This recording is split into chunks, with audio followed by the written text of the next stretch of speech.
What is up, my beautiful gemstones? Welcome back to my channel, and if you're new here, just welcome. My name is Gemma Jade, but today we are going to be discussing high strangeness and hauntings in the forest. A lot of the time when we discuss high strangeness here on this channel, we're talking about some sort of encounters with extraterrestrials or something like that. But today I wanted to take high strangeness in a whole new direction, at least for this video. I was looking for things to talk about this week that kind of gave us a little break from extraterrestrials, but I still wanted to stick to speaking about otherworldly and supernatural phenomena. So I did what I always do, and I dug deep into some new research. The things I came across here did surprise me a bit, especially since I've spent the last year listening to other people's encounters with all different types of entities and creatures, especially in the woods, specifically in the woods, and turning them into stories for listener encounters or for my books, Campfire Stories.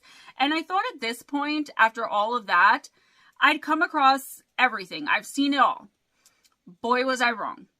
By now, most of us know that the woods are more than a peaceful place to enjoy Mother Nature, relax, and get away from the everyday stresses of modern life, but I don't think as many of us understand the extent to which that's the case. There are those people who generally fear the woods as well, but for different reasons than we do, meaning they see it as a place wrought with vicious wildlife and unpredictable situations. And while I can understand that, again, I say they really have no idea. I went through hundreds of encounter stories and tried to find the most creepy and disturbing tales of high strangeness, unknown beasts, and entities said to have ever stalked the woods. I went through hundreds of encounter stories and tried to find the most creepy and disturbing tales of high strangeness, unknown beasts, and entities ever said to stalk the woods. I've covered this topic at length with extraterrestrials and other very specific entities, but this time I left it completely in the hands of the unknown. And boy, was I freaked out by the end of all of this. I'm being honest, y'all, it's creepy. With all that being said, let's jump right in. Let's start with an encounter that I found on survivalistboards.com, which is a forum for seasoned outdoors people, and one hunter on there was talking about a creepy encounter he had with some sort of swamp beast. This hunter said he had always felt most at home in the quote-unquote deepest and darkest places in the densest areas of forest. However, when he came upon one specific area in a new place he was hunting in one night, he immediately thought it felt off, but couldn't quite place his finger on how it was off or what was off about it. He had an overwhelming sensation that he was being watched, and no matter how he tried to convince himself it was just his nerves or the paranoia of being that vulnerable and alone in a desolate area of woods he was unfamiliar with, fear and dread grew by the second, and as he sat in a tree, he heard something that sounded absolutely massive coming towards him from the nearby swamp area. Whatever it was running very quickly towards a nearby thicket. It dawned on him at first that this was more than likely a herd of wild hogs that was responsible for all the noise, and possibly too for all of the creepiness he had experienced up to that point. However, the sense of relief didn't last long, and he very quickly realized that it was only one very large, very massive creature that was responsible for the entire ruckus and probably all of the creepy feelings as well. The man wrote, quote, whatever it was in no hurry and stayed out of sight. I had scouted that area and I knew the water the creature was in was waist deep on me. I could hear the splish, drip, drip, drip, splash as it put one foot in front of the other real slow, like it was trying to be quiet. I would never point a gun at a noise or anything I wasn't planning to kill dead, but as that noise got louder, I was looking down that barrel, end quote.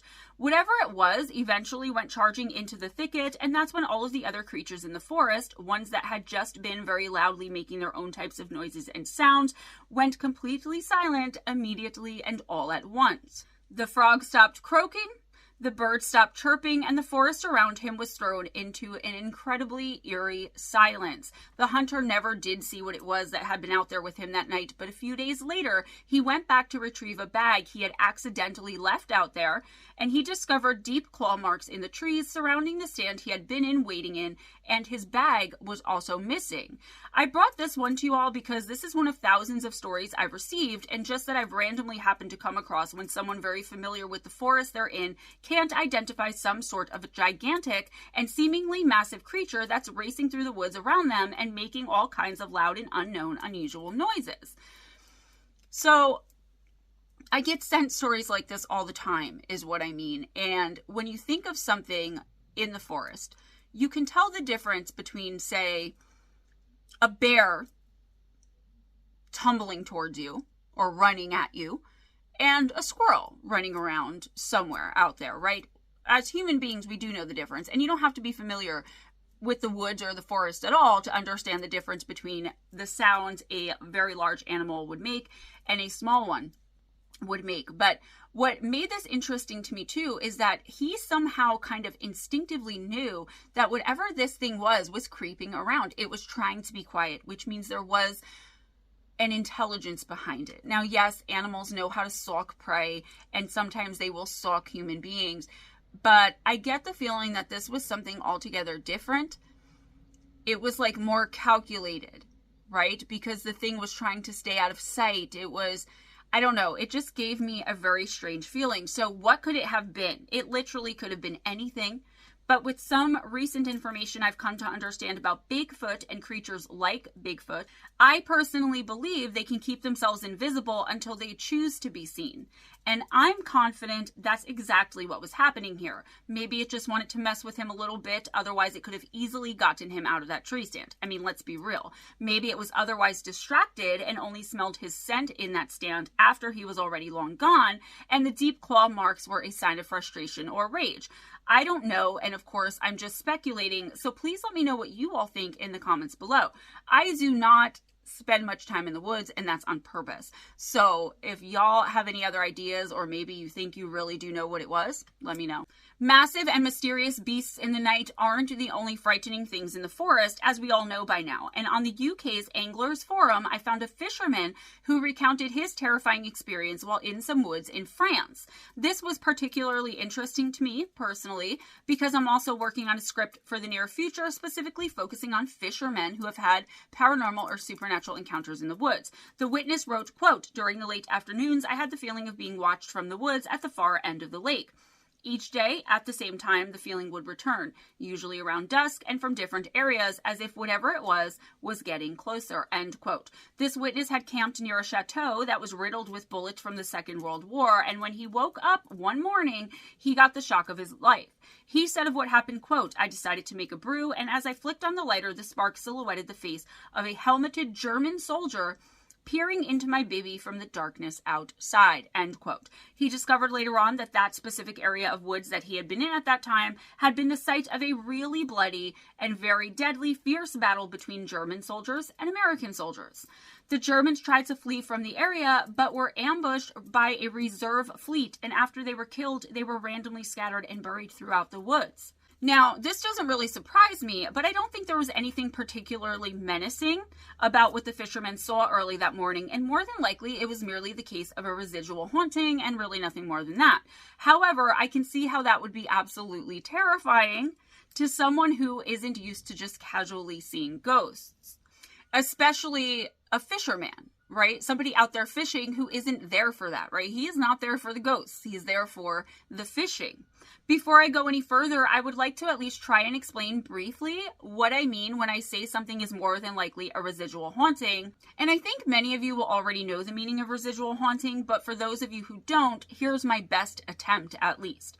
So a residual haunting will typically occur when something very tragic and traumatic has happened in a particular area or at a certain place. We have to try and understand that spirits can imprint energy onto their surroundings, and paranormal entities and all sorts of supernatural forces will leave behind residual energy, or at least capable of doing so. And the way I find this type of phenomenon easiest to explain is by comparing it to something like leaving behind a trail of breadcrumbs, right?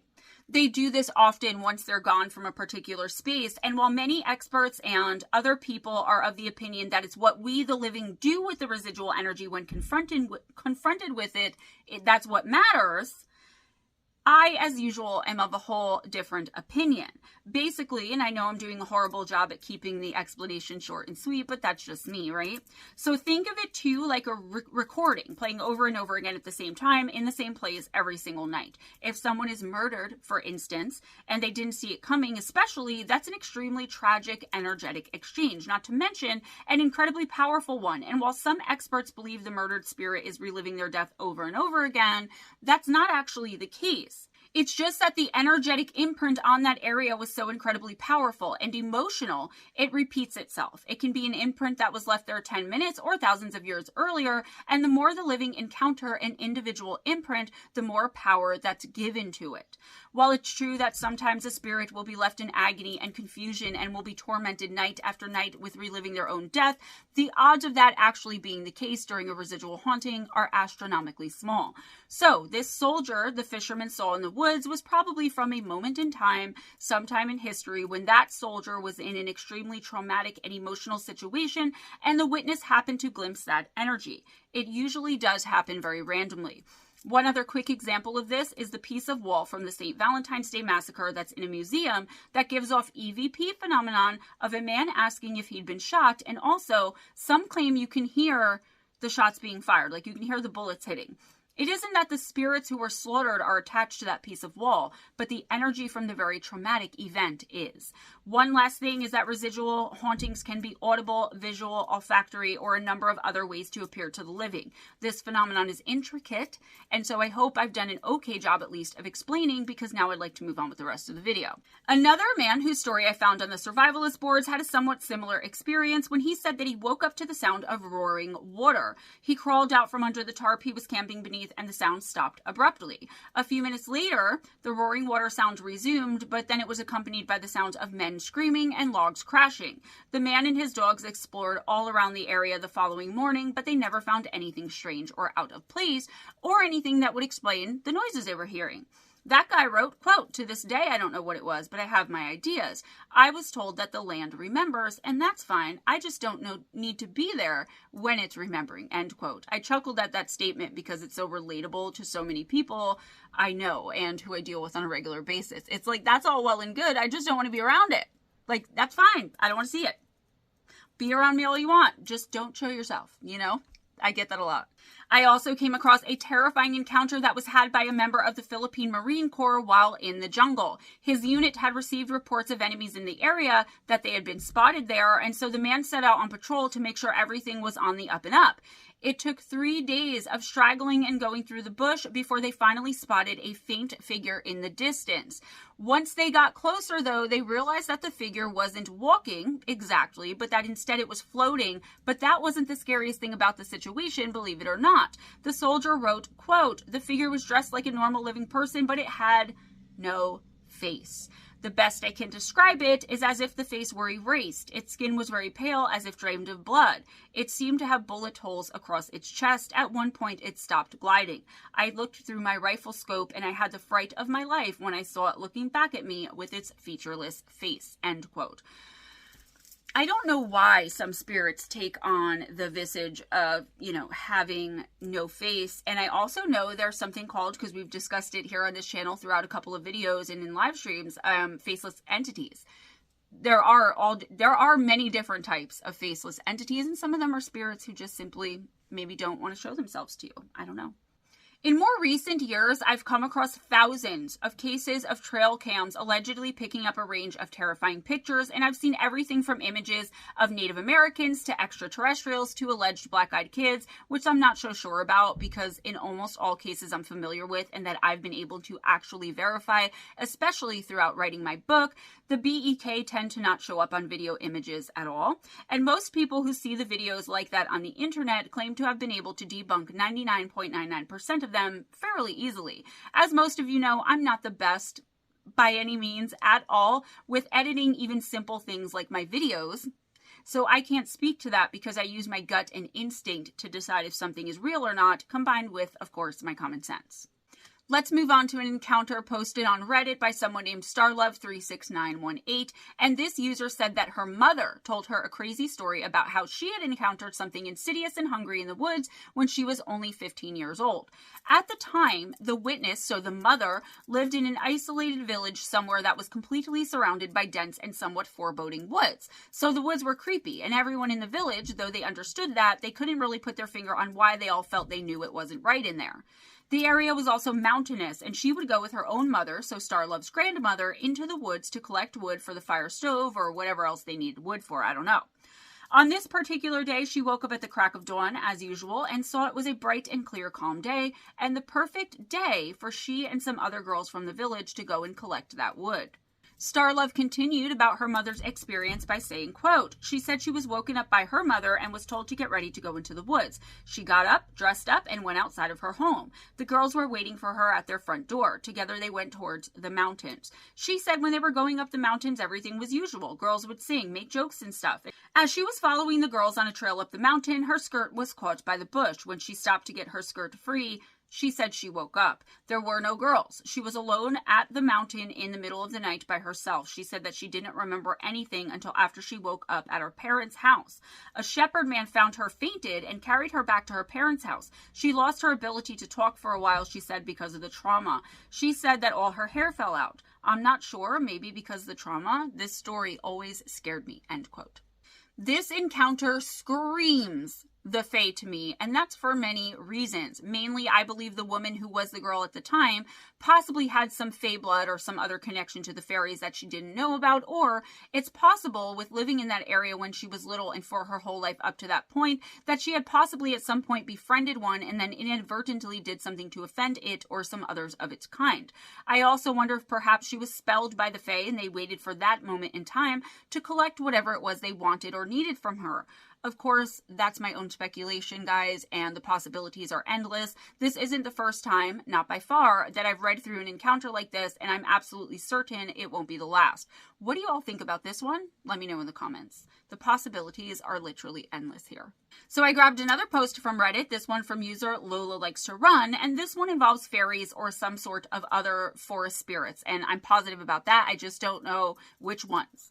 In fact, the whole encounter starts off with her saying that there were several areas in the woods near where she lived that were referred to as quote-unquote fairy fields, and everyone knew just to avoid those areas. The areas were very large, and they all knew that people who ventured too near to the fairy fields would get lost, even though it was seemingly impossible to do so. They were right out in the open. They were fields.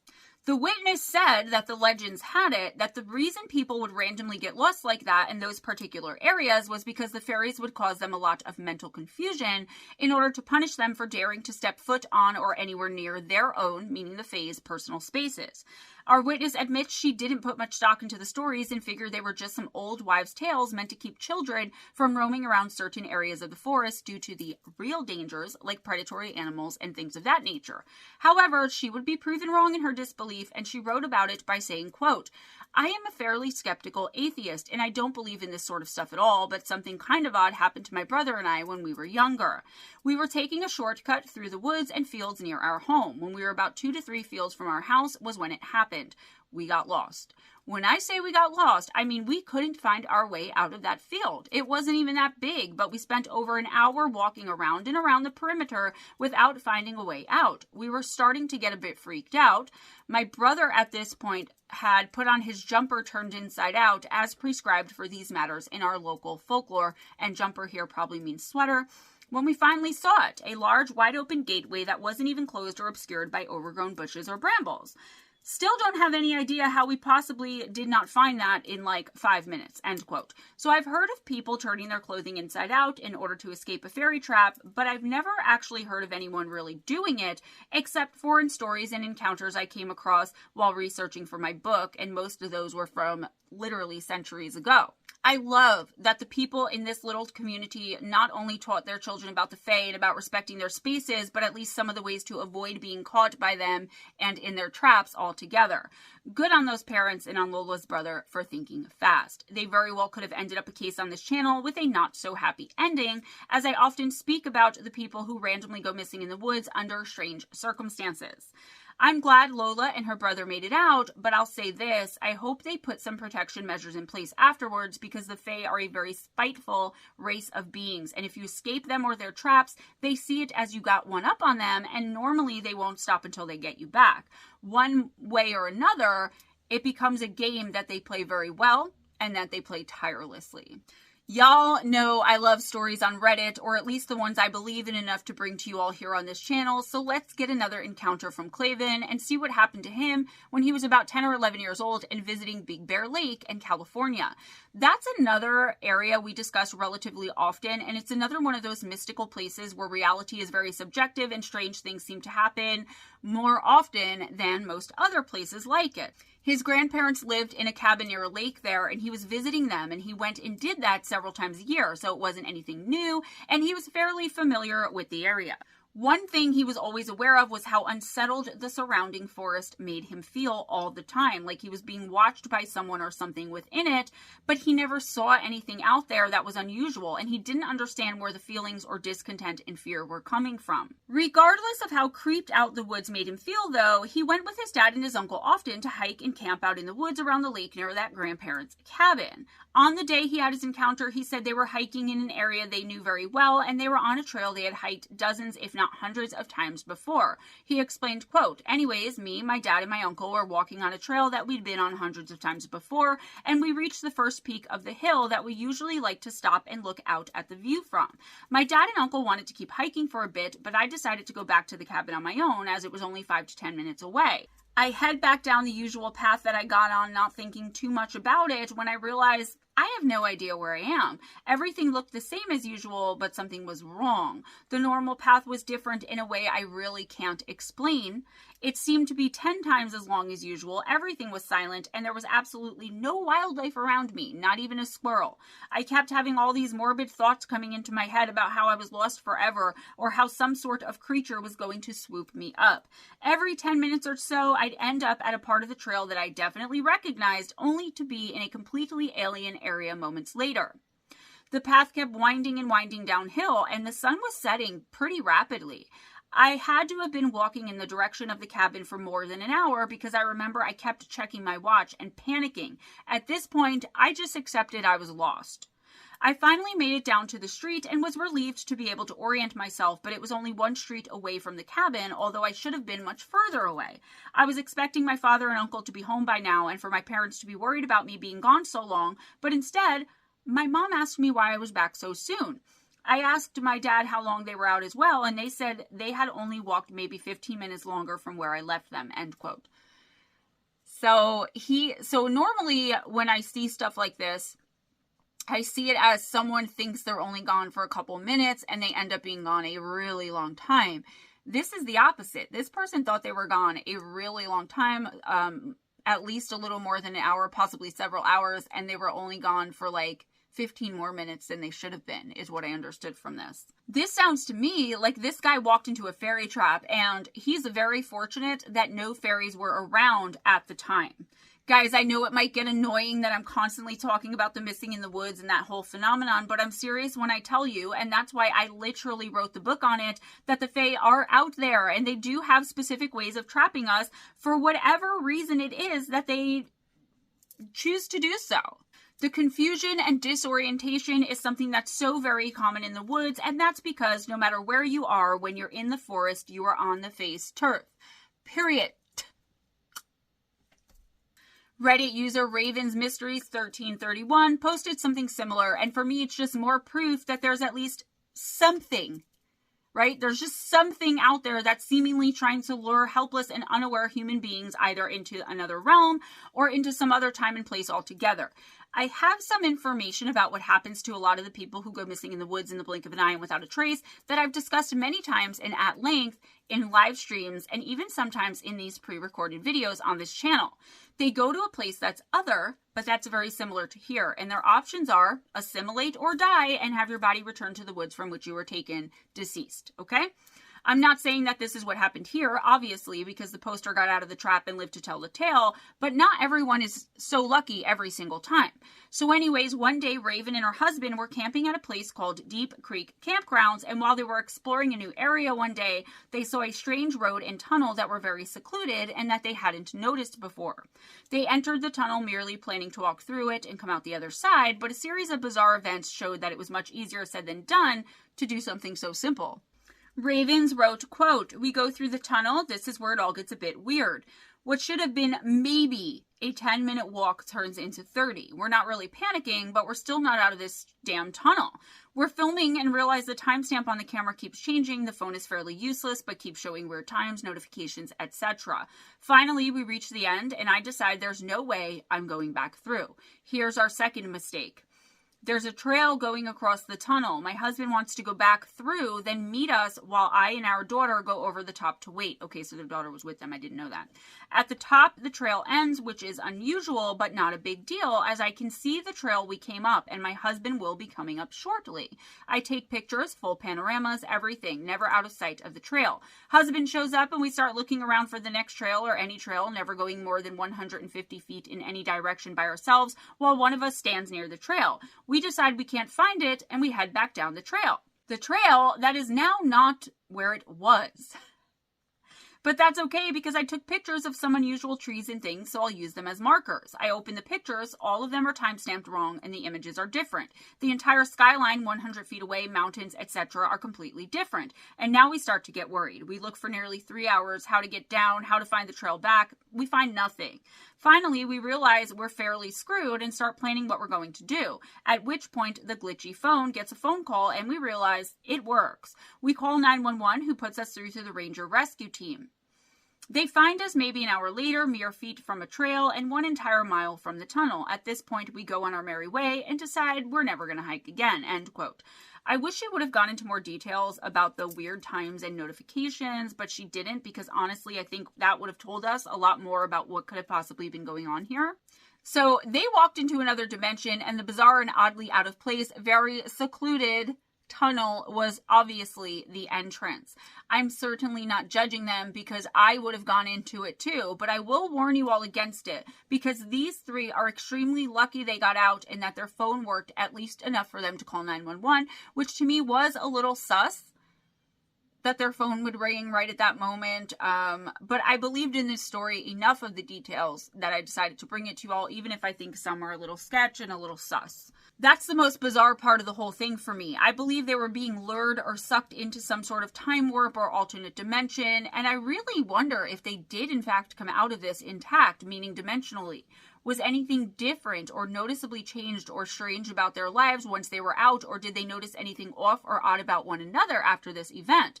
I wouldn't be surprised if the answer is yes, and I'm suspicious now of them. Like, did one of them get switched? The husband was out of sight of the mother and the daughter for at least a few minutes. It was a little hard to even read because it was written like some of it in you know, like it was happening now, and some of it in past tense, and it was like future tense. The tenses kept switching, and I try not to change quotes because they're quotes. That's how someone said it.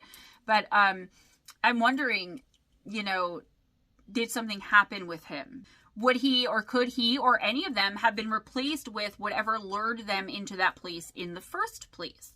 We should all know by now that there are so many races of extraterrestrials that look like humans walking amongst us, and that they have absolutely no qualms about taking over someone's body, mind, and life to try and fit in and bring more of their kind into our reality. The Fae do the very same thing, guys, but they do it much less often. Anyway, I guess I went off on a tangent there, and that's a little preview for y'all about how my mind works when I'm doing investigative research and going through these encounters for these videos. Ravens had some more information after her encounter that made things much more ominous for me as I read through it. So she said that the exact area of Deep Creek Campground that they were in had been the subject of numerous disappearances and strange vanishings throughout the years. I rest my case. I tried to find this place with just a quick Google search, but there's several all over the United States with that same name, with the main ones I saw being in North Carolina and in Tennessee. I might take a closer look into those two and see if they have ever in the past in fact been the subject of many mysterious vanishings and disappearances and things like that. But even if they aren't, it doesn't mean she's lying, because she could have just used that name so she didn't have to say where the place really was, and it could be anywhere. I do that sometimes. If the person wants to remain anonymous, I will also make the place that they're talking to me about, if they name it, anonymous as well. So if Bob, went to a campground called Deep Creek Campground and he wants to be anonymous, I will make him completely anonymous by calling him Joe and saying he went to Deer Wolf Hiking Trail. Do you know what I'm saying? So the name of it doesn't really mean much, but I figured I'd look, for the chance of it for y'all. I did try to go down a whole rabbit hole with that one for y'all, but I had to snap myself back in so we could finish the video. On the Missing 411 Reddit forum, someone by the name of That Guy, spelled that_G-EYE, posted about his encounter that takes place in the wilderness of Ontario, Canada. He grew up in a rugged and very rural area of southern Ontario, and from a very young age, he was more than a little familiar with all of the woods and forests that surrounded the area in which he was born and raised. It was the summertime when it happened, and he was out exploring a large stretch of woods that he said he had been in hundreds of times before, but on this particular day, he got the very distinct feeling that he was being watched. As he continued to walk along exploring, the feeling that someone or something was watching him from somewhere nearby turned into a sense of doom and dread that he was very unfamiliar with.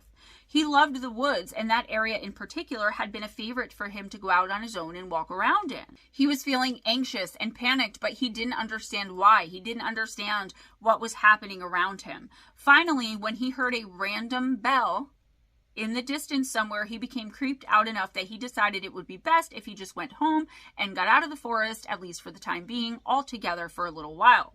His watch said it was 11 in the morning, and he turned to head home, the way back that he had come.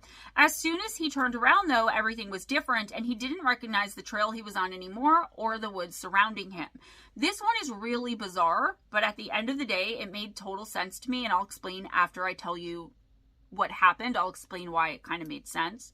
So he reported, quote, "It was then that I realized I had no idea where I was. Keep in mind that I knew every inch of this forest, from the roads that border three sides of the lake that borders the other. I had hiked every inch of it numerous times before, yet I had no idea where I was. And then things started to get stranger. I looked down around my feet and saw a bunch of metal buckets with various metal tools. This is when I heard a voice. It seemed like a child calling for me by name.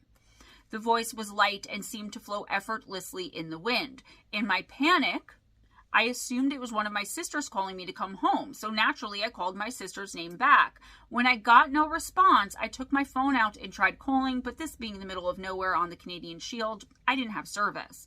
I looked around and out of the corner of my eye saw something dart behind a tree. I looked around me and saw lying on the ground among the buckets a rusted red bicycle, like one from the 1950s you see in anti-nuke posters. And the bike seemed to be in the one part of the forest that light was shining through, kind of like it was staging it. I quickly opened my camera and took a photo, thinking my eyes were playing tricks on me, and then I heard it again. But this time the child sounded like they were almost singing my name, breaking it up into syllables.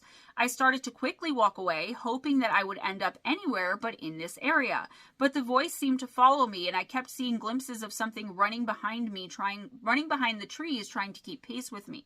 Naturally, I started running as fast as I could. I ran as quickly as my legs could manage, not caring for the branches that would whip me in the face and eyes. After about 15 minutes of running, things did start to look more familiar. I ran down a massive hill, and the trees started to become more open and brighter. I slowed down and started to walk, too terrified to check behind me. Once the feeling of impending doom settled, I finally mustered the strength to turn around. The moment I turned around is a moment I will never forget. I turned behind me and through the trees saw my house, as if I had been running away from it the entire time. Thinking that I must have just gotten turned around and absolutely hating the idea of running back into the forest, I just walked towards the house. As I was probably 100 meters from my house, I heard a spine-chilling shriek come from the forest behind me, similar to the sound of a mountain lion screaming or raccoons fighting, but it was far louder and seemed to be coming from not just one place, but almost many places at once. I sprinted the final steps to my house and did not turn back. As soon as I entered the house, I came face to face with my father, who was sitting at the kitchen table. I looked at the clock on the wall and saw it was 4:45 p.m. I have no idea what happened in the 5 hours between the time the photo was taken and the time I got home. All I remember is the 30 minutes it took for me to get in and around 20 minutes it took me to get out." End quote. So before I go any further, guys, trust and believe that I did not mean to make probably more than half this video about the Fae, but many of you know that I skim the encounters and then I actually sit and read through them as I put them here in the scripts, so I can have a more authentic, real, and in-the-moment reaction for all of you. So at first, this one struck me as really bizarre, and it immediately reminded me of the Green Children of Woolpit, whom I wrote about in my first book called Missing the Fae Theory. When you hear random bells ringing in the woods, trust and believe me when I tell you it's always the Fae. That's what they do. It's what they do. They do it to lure you in a way that doesn't seem scary at all, and that tends to lull the victim into a false sense of security. After all, how harmful can a ringing bell be? It's melodic, right? But let's unpack the entire encounter. This encounter has elements of so many different things we discuss at length and often here on this channel. The otherworldly shriek of a child that sounds like a mountain lion or something similar is often connected, at least in my extensive research, to something very lower vibrational who's basically throwing a bitch fit because they didn't catch their prey. I immediately thought of the Fae when I heard the child's voice calling for him and the bell ringing, but here I really think something much worse and much more sinister was at play, and it all has to do with what I mentioned earlier that I learned from a very reliable non-human source that's happening to most of the people who vanish in the blink of an eye and without a trace forever in the woods. Listen, you don't, of course, have to believe anything that I say or everything that I say, and of course you can believe whatever you want to believe, but from what I understand, okay, this is my understanding of something that I found out. There is a race of otherworldly beings, sort of like extraterrestrials, who are basically taking humans against their will to bring them through a portal to something like New Earth, and eventually the humans will forget their lives here. Now, I feel like those, remember I said before, the idea is assimilate or be returned back to this time and place deceased for the body to be found. I also think there's a punishment place, which the tools and the bicycle, I mean, that could be a part of like a work camp. Guys, I know for some of y'all this is going to sound outrageous, and for some of y'all this is going to be like, oh, that makes sense. And you know, I see you, I feel you, I know you feel me. So basically it's like switching dimensions, but you lose your real self and everything is close enough to the same as it is here for one to easily dismiss the feelings of wrongness they've got to instinctively feel throughout the remainder of their lives in this place. Because the options are work camp or death. I think it's militantly run by an otherworldly race, but listen, I'm getting way too far ahead of myself, and if y'all want to hear more about this, then let me know, because I have been trying to decide if I want to do a video on it or not for a while now, because it is, you know, to a lot of people it's going to sound very out there, and I don't want to lose any of my gemstones because of one idea, and that has happened before. This kid was lucky to get out at all and extremely blessed to get out intact, and that's where I'll leave that. Let's move on to poster Lazuli360, who hails from East Tennessee. When he was a kid, he liked to walk around and roam in the woods that surrounded his home, and once when he was around 15 years old, he was doing just that when he had a bizarre and very creepy experience. Throughout his life and all the times he'd gone through the woods, he hadn't ever seen or experienced anything strange or alarming, but on the day in question, he was taking a short walk through an area he had been in hundreds, if not thousands of times before, when things all changed. He randomly seemed to come upon a strange place nestled in the trees that he had never noticed before. That's your first sign to run, guys, okay? Listen to your friend Gemma. If you come across a secluded, random place that you've never seen before, even though you've been there thousands of times, run. When you know the place like the back of your hand and one day you see something that hasn't ever been there before, don't allow yourself to be confused, and do not allow, as best as you can, your curiosity to get the better of you. You know in your heart this little place wasn't ever there before, and you're right. So anyway, back to Lazuli and his strange encounter. He said about this otherworldly hike, quote, "This time though, I decided to go just a little bit farther than I usually did, and my house had just left my line of sight when I found something odd. That something was an area of forest in which absolutely nothing was growing. There weren't any trees, moss, mushrooms, or anything. This area happened to be in the shape of a large oval, and I couldn't see any imperfections in the shape. There weren't any signs that it was man-made either, so naturally I just sort of stood there and marveled at the strange plot of land. Shortly after, things started to get a lot weirder. I started hearing some unnatural noise, and it sounded like it was coming from everywhere and nowhere all at the same time. I could hear it right in my ears and from the forest around me, and it was getting louder. It took me a minute to identify the sound. It was a group of women harmonizing. Or at least that's what it sounded like to me. Now, by this point, I was honestly a little bit excited. Whatever was happening was obviously not a natural occurrence. I wanted to stay and observe, but I guess whatever or whoever was there was telling me to leave. The harmonizing soon filled my ears and was beginning to be painfully loud. In spite of this, I stayed adamant in my staying. Then came easily the weirdest part. I just bolted back in the direction of my house without warning. I tore through the briars and mud, not even trying to slip past them, until I found myself in my own backyard again. As I stood there covered in scrapes, mud, and trickled with blood, I realized that I wasn't the one that was moving my body. It was almost like I was in complete autopilot. I knew very well what I was doing, but I wasn't the one telling my body to do it. I don't know. It's difficult to describe. Being my hard-headed self, I actually tried to find that spot again, even though I was legitimately scared by what was happening. Though, no matter how long I traipsed through those woods, I never found the place again, end quote.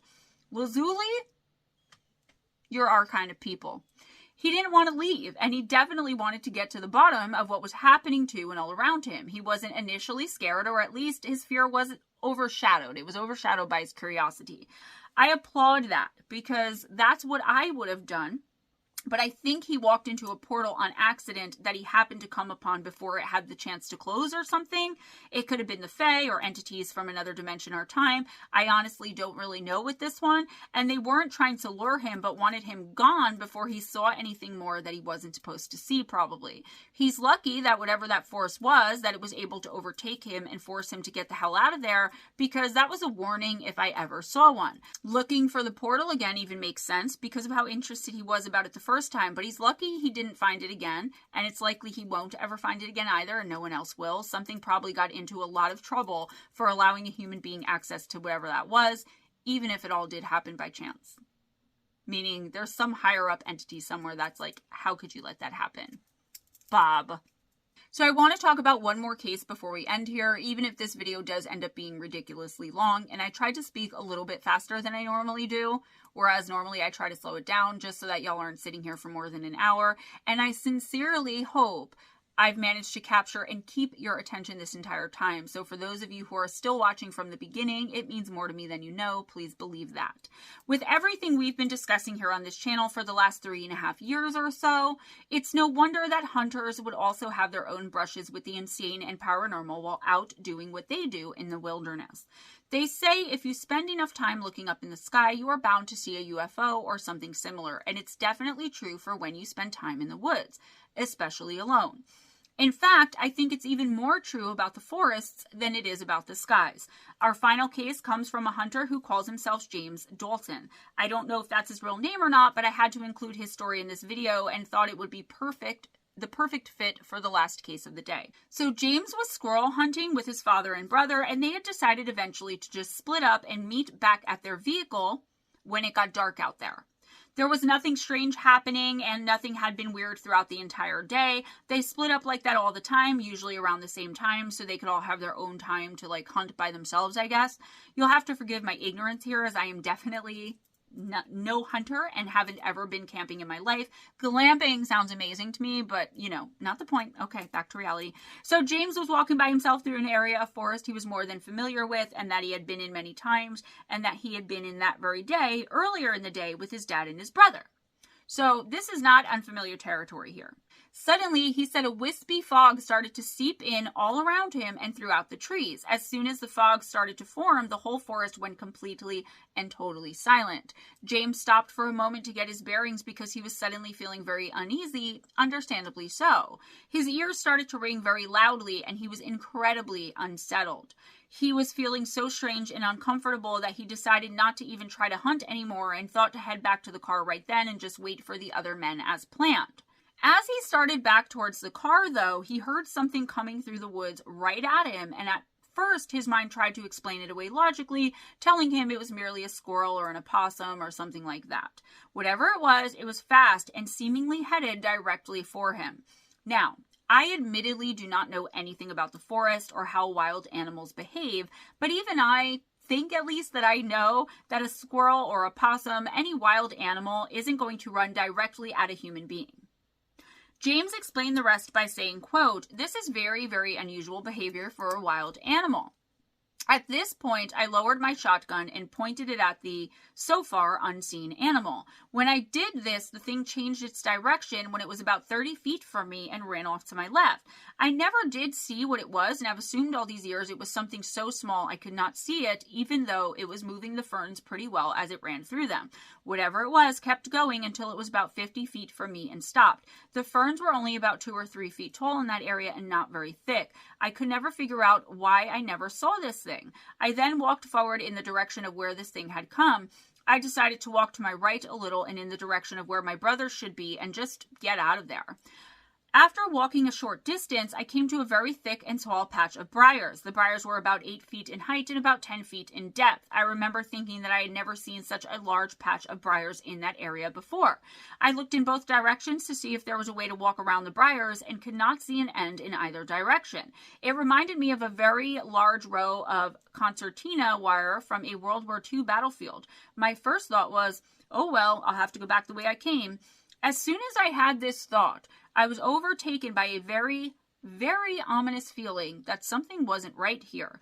At this point, I decided, very uncharacteristically of me, to push through this patch of briars to get to the other side, no matter what it took.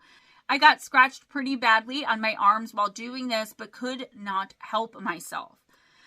I kept pointing my shotgun behind me with my right hand while pushing the briars away with my left in case the rabid animal charged me again. Now I was surprised again. When I got to the other side of the patch of briars, the first thing I noticed was that the sun was out and setting low below the trees.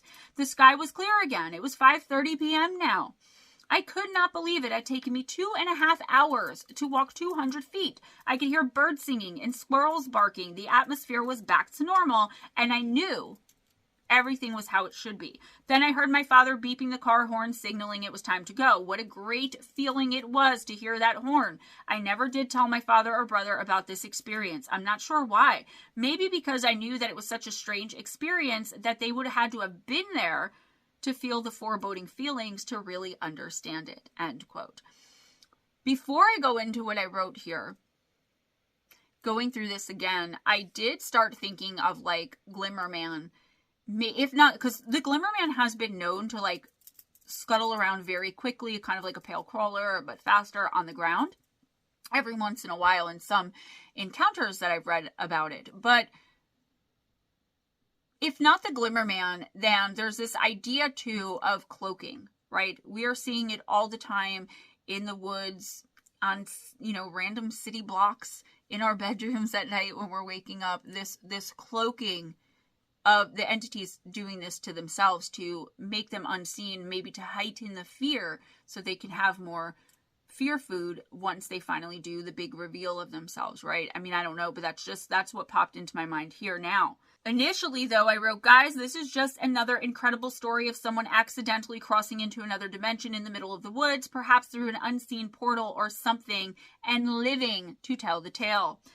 This guy, just like all the others, is incredibly lucky to be alive right now and to be able to tell his story to us. Listen, I think that he walked into some sort of otherworldly trap. And whatever the entity or whatever it was that he couldn't see wasn't making itself visible to him and was probably running like a spider when it finally catches a fly to see what sort of fly or insect it caught, only in this case, James was the insect. It was definitely intelligent enough to change course when it thought it was going to be shot at. That right there rests my case. Who knows why it chose to let him go? Maybe, and this is just, again, how my brain works, it was particularly and specifically looking for his dad or his brother and accidentally caught the wrong hunter in its trap. They weren't that far away from each other, even though they couldn't see one another from where they were. Maybe it was only trying to scare him away, or another scenario is that it was merely curious about him. Whatever the case, like I already said, he's very lucky to be alive to tell this tale right now. I wonder in so many cases, this one included, if anything in his life changed even a little bit after this incident took place. I wish I had the answers. And at the end of the day, the one thing I hear most often from skeptics, Karens and Chads in the comments is, how do I know these stories are even true? I don't know. And I will never have tangible evidence or proof to prove someone else's story to you. I can't even prove my own. What I can say is that I believe every single encounter I bring to you wholeheartedly every single time I bring one to you on this channel, unless I state otherwise. And every once in a while I will say, guys, I included this one, but what do you think? I'm not really too sure about it. The fact of the matter is there can't be this many people, thousands upon thousands, who are having these highly strange encounters in the wilderness and everywhere else in the world, all telling the same exact types of tall tales, completely independent of one another. You'll never convince me that that's true.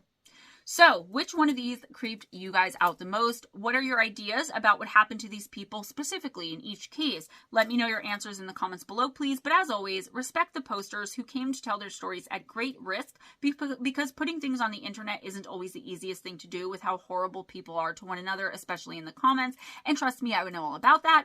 Respect my channel and me too, but mostly when commenting, remember to respect yourselves.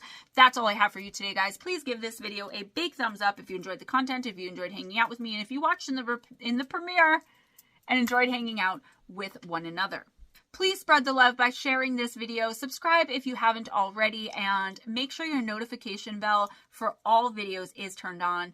Check out the description box for links to all of my books: Missing the Faith Theory, Encounters with Evil, 101 True and Terrifying Stories, Shadow Entities, Sleep Paralysis and Beyond, Danger at Your Door, Terrifying Encounters with Black-Eyed Kids, Midnight Visitors, the companion book of only encounters to Danger at Your Door. So Midnight Visitors is only encounters of the BEK, because I know people really love encounters, and Danger at Your Door is the #1 bestseller, where I really dug into a ton of research for that book about the Black-Eyed Kids.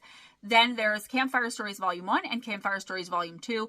All of those available on Kindle and paperback on Amazon, and all of them but the Campfire Stories is available on Audible. If you've ever purchased my book in any format or capacity, please go and give a 5-star review and leave a positive review on Amazon. It really helps me out, guys. It's free to do. It takes like 1 minute tops, 1 minute or less, and it can really make or break my career as an author, basically. So I really kind of leave that in y'all's hands. If you want autographed copies of any of my books, it's GemmaJadeParanormal@gmail.com. Hit me up before making the purchase. Also, GemmaJadeParanormal@gmail.com is where I want you all to send your encounters, your own personal encounters with supernatural, extraterrestrial, paranormal, otherworldly. It doesn't have to be in the woods. I use them for listener encounters. And my Campfire Stories books, that is going to be a volume, a series of 12. So once I get the 3rd one, I can even use them in there with your written consent, even if you want to remain anonymous. And if you want to remain anonymous, even in the listener encounters, just say that. I mean, that's not a big deal. GemmaJadeParanormal@gmail.com. Ways to donate to the channel, very important, as I would like to make some income for the 60 plus hours of work I put into this channel with everything going on. PayPal and Cash App, those links in the description box as well as the tentative schedule for the channel. So Monday, 11 a.m. Eastern time, we have the pre-recorded video, just the video of the week. It's always a different topic. I do my best to keep things interesting and keep things moving along. I try not to discuss the same things over and over again, and I take what you guys want to see into consideration as well. I have several series going, so go and check those out. Leave a like, positive comment, share out. At noon Eastern time on Monday, so right after the regular video, is the members only video. But don't close your ears when I say members only, and I think this is where people are getting confused. Yes, it's members only, but it's public. It doesn't become members only until the next day. So you have like 26 hours to watch that video and, you know, get my views up. And also, if you can't afford a membership or don't want to become a member, but you still want the content, that's your time frame right there. Tuesday afternoon at 1 p.m. Eastern, Ghost Dragon ZW and I do afternoon talk from 1 p.m. to 2 p.m. Eastern time. And right after that stream is when I make the members only video from noon on Monday, private and for members only. Wednesday nights, usually at 10 p.m. Eastern, Ghost Dragon ZW does Chillax and Chat. You guys hang out. I don't know what y'all get up to in there, but it seems to be a very popular stream. Thank you all for your support there. Every other Thursday, the Paranormal Pixie does Paranormality on the channel at 8 p.m. Eastern time, and she stays as long as she wants to, usually an hour, answers all your questions. She is just fantastic. Shout out to Miss Pixie Girl. Shout out to Ghost Dragon ZW for helping bring people in and getting people interested in what we're trying to do here. More names, more faces, more likes, more positive comments, more questions being answered. And I just, I can't tell y'all how much I appreciate Ghost Dragon ZW and Miss Paranormal Pixie. Friday nights going forward, starting before y'all even watch this video, live intuitive oracle on Friday nights at 7:15 p.m. Eastern time. And we usually go to like 10:30 or 11 or until we run out of people to read for. Get your name on the list by 10 p.m. Eastern time. And yeah, that is a great time. It's the most popular stream. I've been doing it for almost 4 years now. Y'all seem to love it, so come on in. Remember, I work off donations. I do the one-card readings for free, but a lot of people do choose to donate because I am working for like 3 to 4 hours that night. Saturdays at midnight, Ghost Dragons does my old video replays. You guys go through them, talk about the content that I'm talking about, whatever the subject matter is, usually listener encounters, and then he moves on to other things. I looked crazy back then because I didn't know how to do makeup, and I really didn't care. I just was kind of trying to get the content out and grow a following, but now I'm, you know, a little more careful with those eyebrows. So it is what it is, guys. If you need anything, GemmaJadeParanormal@gmail.com. I'll see y'all in the next one. I'll see y'all in the live streams. Thank you so much for all of your support. Membership is $4.99 a month, okay? And please let your friends know, anyone who may like this channel or the content. Don't forget, support the shorts. I try to do funny things. I sing, I do some dancing, I do some comedy, but I mainly do intuitive oracle. I was going to say live intuitive oracle. I do intuitive oracle. I do monthly love, monthly general, and then I do a week by week basis, one for each sign, and check your sun, moon, and rising sign. Please go and show them some love. The views on the intuitive oracle specifically are down, which doesn't make sense because I know you guys are interested in that because it's my most viewed live stream on this channel. So support the shorts, guys. Do me a favor, all right? It's anywhere from 7 to 60 seconds of your life, and it makes the biggest difference for me. Be kind to each other, guys. It doesn't cost anything. Be kind to yourselves and never accept anything less than others being kind to you. If nobody told you today, I believe in you. Abundance is your birthright. You can manifest it. Just become more spiritually aligned, you know, believe in yourself, and don't let anyone tell you you can't do something. Heck, that should make you want to do it even more. And you know what? You can. You've got this. I got your back. I believe in you. Always go in grace. Smile at a stranger. And I'll see you next time. I love this shirt. Bye.